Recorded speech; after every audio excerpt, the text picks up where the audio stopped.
गांव के आखिरी कोने में एक छोटा सा मिट्टी का घर था। घर की दीवारें पुरानी थीं, छत के कोनों से ठंडी हवा अंदर घुस रही थी। उसी घर में रहती थीं दो बहनें, नैना और चंदा, और उनके साथ उनकी अम्मा भी थीं, जिनकी तबीयत कई दिनों से खराब चल रही थी और सीने में खांसी अटक अटक कर बाहर आ रही थी। अम्मा, उठो ना, थोड़ा पानी पी लो। आप ऐसे सूखी सूखी सांस ले रही हो, मुझे डर लग रहा है।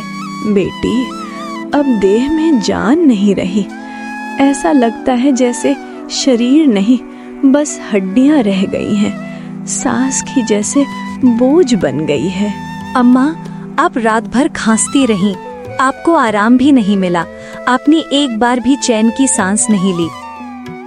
जब से दवा छूटी है ना बेटी, तब से हालत बिगड़ती ही जा रही है। पहले खांसी सिर्फ रात में होती थी, अब तो दिन में भी सांस टूटने लगी है। दीदी, दवा लानी ही पड़ेगी। आज नहीं लाए तो अम्मा की हालत और बिगड़ जाएगी। मेरे कारण तुम दोनों परेशान मत हो। मैं तो बूढ़ी हो गई हूँ, तुम दोनों अपनी जिंदगी देखो। अम्मा, आप ऐसे मत बोलो। मैं तो अब ये शब्द मेरे सामने मत निकाला करो। आपने हमें बचपन से पाला है। जब हम छोटे थे तब आपके पास भी कुछ नहीं था, फिर भी आपने हमें भूखा नहीं सोने दिया। आज अगर आपकी तबीयत खराब है तो ये हमारी बारी है। हम आपकी सेवा करेंगे, हम आपकी दवा भी लाएंगे। बस आप हिम्मत मत हारो। बेटी, माँ का दिल होता है, वो बच्चों की तकलीफ नहीं देख सकता। मुझे दर्द अपनी बीमारी का नहीं है, मुझे दर्द ये है कि मेरी वजह से तुम दोनों की जिंदगी रुक रही है।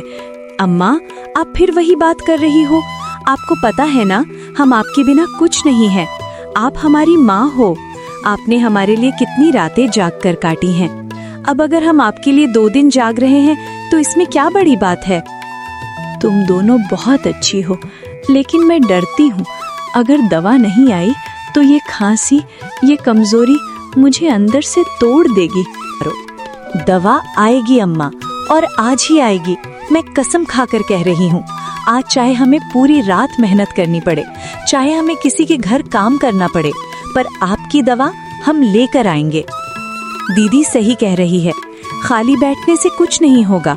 हम रोने के लिए नहीं बने, हम लड़ने के लिए बने हैं। हाँ, पर क्या करें और कहाँ से शुरू करें। खाली बैठने से तो सिर्फ डर बढ़ता है। कुछ ना कुछ रास्ता निकालना पड़ेगा, चाहे छोटा रास्ता हो, पर शुरुआत करनी पड़ेगी। तुम दोनों क्या करने वाली हो? बाहर ठंड भी बहुत है। अम्मा, हम कुछ बनाएंगे, कुछ ऐसा जो लोग खरीदें और हमें पैसे मिले, ताकि आपकी दवा आ सके। दीदी, सुबह सुबह गांव में लोग चाय के साथ कुछ गर्म खाना पसंद करते हैं। अगर हम चाय के साथ आलू के पराठे बना लें तो लोग जरूर लेंगे। हाँ, घर में थोड़ा आटा है और आलू भी हैं। शुरुआत के लिए काफी है। मेरी वजह से तुम दोनों इतनी मेहनत करोगी? अम्मा, आपने हमारे लिए पूरी जिंदगी मेहनत की है। अब हमारी बारी है। अब हम आपको ऐसे नहीं छोड़ सकते। हाँ अम्मा, आज हम मेहनत करेंगे, कल आपको दवा मिलेगी। नैना और चंदा ने फैसला कर लिया कि वो कुछ बनाकर बेचेंगी ताकि अम्मा की दवा आ सके। नैना ने चूल्हा जलाया, चंदा ने आलू का मसाला तैयार किया, नैना ने आटा गूंथा, फिर दोनों ने मिलकर आलू के पराठे बनाने शुरू किए।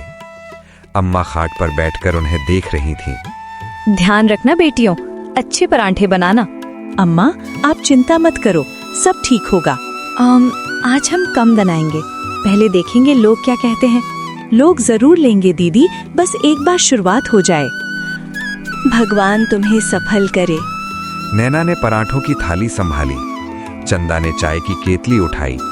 दोनों धीरे धीरे घर के दरवाजे तक आईं। जैसे ही दरवाजा खुला, ठंडी हवा का एक झोंका अंदर आया।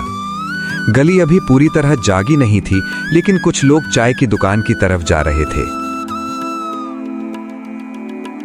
चंदा, सच बताऊं, दिल बहुत तेज धड़क रहा है। पहली बार कुछ बेचने जा रहे हैं। अगर लोग हंसने लगे तो? दीदी, लोग हंसेंगे नहीं, और अगर किसी ने कुछ बोल भी दिया तो हम सुन लेंगे, पर अम्मा की दवा के लिए हमें ये करना ही पड़ेगा। तभी सामने से रघु काका आते दिखाई दिए। उनके हाथ में लाठी थी और वो हमेशा की तरह सुबह की सैर करके लौट रहे थे। जैसे ही उनके नाक में खुशबू गई, वो रुक गए। अरे भाई, ये कैसी खुशबू है? इतनी बढ़िया खुशबू तो आज तक इस गली में नहीं आई। काका, हमने घर में चाय और आलू के पराठे बनाए हैं, अगर आप चाहो तो ले सकते हो। अच्छा, तुम दोनों बना रही हो? तो बताओ कितने का दे रही हो? काका, एक पराठा और चाय सिर्फ 5 रुपए। 5 रुपए में पराठा और चाय? चलो ठीक है, दे दो। आज देख लेते हैं स्वाद कैसा है। नैना ने पराठा थाली में रखा, चंदा ने चाय डालकर आगे बढ़ाई। रघु काका ने पराठा हाथ में लिया। काका, अगर स्वाद अच्छा ना लगे तो सच बोल देना। पराठे से हल्की हल्की भाप उठ रही थी। उन्होंने पराठा तोड़ा तो खुशबू और तेज हो गई। काका ने पहला कौर लिया। काका, कैसा लगा? सच सच बताना, अगर कुछ कमी हो तो हम ठीक कर लेंगे। बेटी, ये स्वाद, ये तो मुझे पुराने दिनों की याद दिला दिया। सच काका? मतलब अच्छा बना है ना? अच्छा नहीं, बहुत अच्छा। ऐसा पराठा तो अब घरों में भी कम मिलता है। मसाला सही, नमक सही और पराठे में वो अपनापन है। काका, आपको एक और दे दे? एक नहीं बेटी, 2 और पैक कर दो। घर ले जाऊंगा, मेरी बहू भी खाएगी और मैं सबको बताऊंगा कि इस गली में क्या कमाल शुरू हुआ है। अभी देती हूँ काका, आप बैठो, चाय भी और डाल देती हूँ।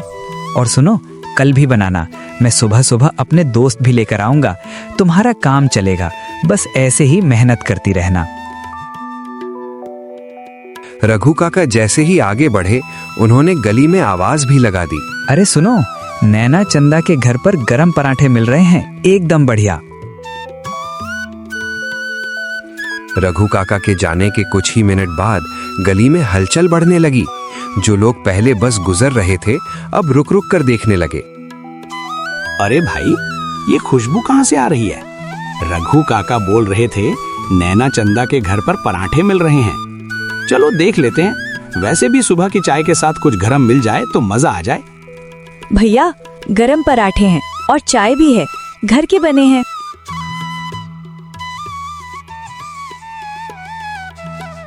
कितने का?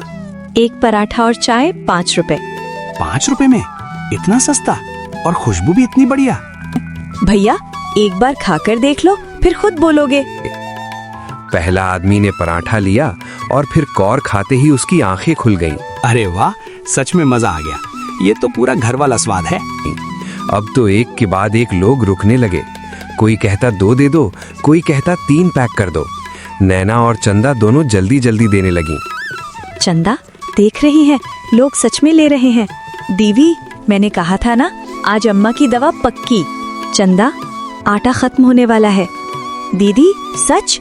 अभी तो लोग और आ रहे हैं, बस आखिरी 2 पराठे बचे हैं। और तभी सामने से एक नौजवान दौड़ता हुआ आता दिखा। बहन, सुना है यहाँ चाय के साथ सबसे बढ़िया आलू के पराठे मिलते हैं। मैं दूर से खुशबू पकड़ कर आ गया। भैया, सच बताऊं तो अब बस 2 ही बचे हैं। तो दोनों दे दो, आज मेरा नाश्ता यहीं से होगा और कल मैं अपने दोस्तों को भी लेकर आऊंगा। भैया, आप नाराज तो नहीं होगे? हम आज पहली बार बेच रहे थे, इसलिए कम बनाए थे। अरे बहन, नाराज क्यों होगा? कम बनाकर भी इतना नाम हो गया तो सोचो ज्यादा बनाओगी तो क्या होगा। चंदा ने जल्दी से पराठे प्लेट में रखे। नैना ने चाय डाली।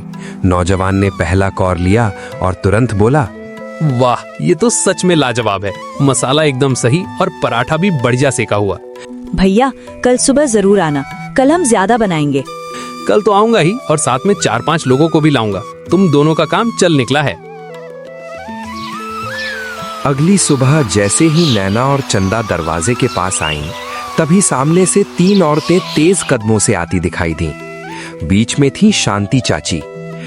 अरे वाह, तो यही है वो घर जहाँ कल से पराठों का इतना नाम चल रहा है। शांति भाभी, यही है वो दोनों? हाँ, यही है। कल से देखो तो ऐसी भीड़ लग रही है जैसे कोई बड़ा ढाबा खुल गया हो। चाची, हम बस मेहनत कर रहे हैं, किसी का कुछ बिगाड़ नहीं रहे। मेहनत मेहनत सब करते हैं बेटी, पर तुम लोगों ने तो कमाल कर दिया। चाची, आपको परेशानी क्या है? परेशानी ये है कि गली के बीच में खाना बनाकर बेच रही हो और ऊपर से ऐसे दिखा रही हो जैसे बहुत बड़ा काम कर दिया। पर भाभी अगर साफ बना रही हैं तो साफ? अरे देखो देखो, यही है वो घर जहाँ खुले में खाना बन रहा है, धूल उड़ती रहती है, कौन जाने बर्तन ठीक से धुले भी हैं या नहीं। चाची झूठ मत बोलो, हम रोज चूल्हा तवा बर्तन सब साफ करते हैं। मैं तो बस लोगों की भलाई के लिए बोल रही हूँ।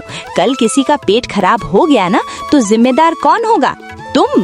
भलाई के नाम पर बदनामी मत करो चाची, हम मेहनत कर रहे हैं, गलत नहीं। मैं पहले ही कह रही हूँ, ये खुले में खाना बनाती हैं, कल किसी को कुछ हो गया तो फिर मत कहना कि बताया नहीं था। चाची आप बात को बढ़ा रही हो, हम रोज साफ सफाई करते हैं। अगर आपको शक है तो आप अंदर आके देख लो। मैं क्यों देखूं? मुझे तो पहले से पता है, बस तुम लोगों का दिखावा है ये सब। चाची हम दिखावा नहीं कर रहे, हम मजबूरी में मेहनत कर रहे हैं। और अगर आपको हमारी मेहनत से जलन हो रही है तो साफ बोल दो, भलाई के नाम पर झूठ मत फैलाओ। शांति चाची एक पल के लिए चुप हुई। उसकी साथ वाली औरतें भी एक दूसरे को देखने लगी। तभी पीछे से भारी आवाज आई, बस बहुत हो गया। शांति, गांव में शांति फैलाने का नाम है तुम्हारा और तुम यहाँ आग लगा रही हो। चौधरी जी, मैं तो बस लोगों की भलाई के लिए। भलाई ऐसे नहीं होती। अगर शिकायत है तो मेरे पास आओ, गली में तमाशा मत बनाओ। तुम दोनों मेहनती हो, गांव में काम करने वाले हाथों की इज्जत होती है। कल से तुम चौक पर बैठकर बेचो, वहां जगह भी मिलेगी और पहचान भी। धन्यवाद चौधरी जी, हम आपका एहसान नहीं भूलेंगे। शांति चाची चुपचाप पीछे हट गई और गली में फिर से सुकून लौट आया। कुछ ही दिनों में नैना और चंदा का काम पूरे गांव में मशहूर हो गया। अब वो रोज सुबह चौक पर बैठकर चाय और आलू के पराठे बेचने लगीं। लोग दूर दूर से आने लगे। धीरे धीरे उनकी छोटी सी जगह अब एक पहचान बन गई।